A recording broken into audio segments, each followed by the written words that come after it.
Patrick Tangaere tōku ingo. Noko nei tunu au no rangitukia. Ko au te tūmoaki o te kura o tapere nui a pātonga. He kura kaupapa Māori.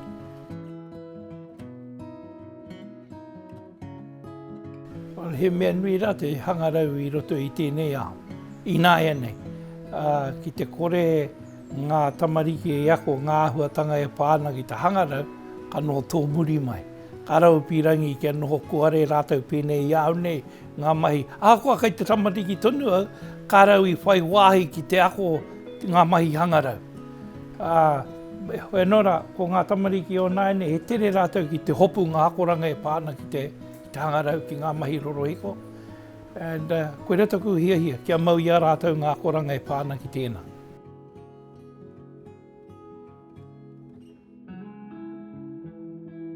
To help them with employment opportunities.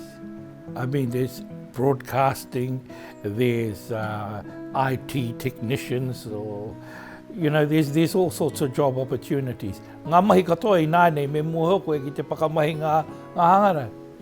Ngā kāmera, ngā rorohiko, ngā hake, ngā harane.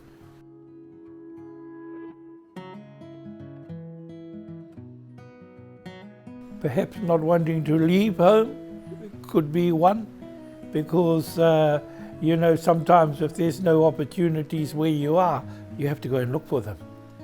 And perhaps once you've gathered what you want to learn, or what you want to know, and master what it is that you want to master, you can bring it home.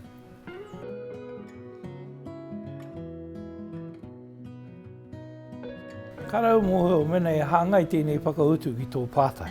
Engari, a nei rā taku whakautu.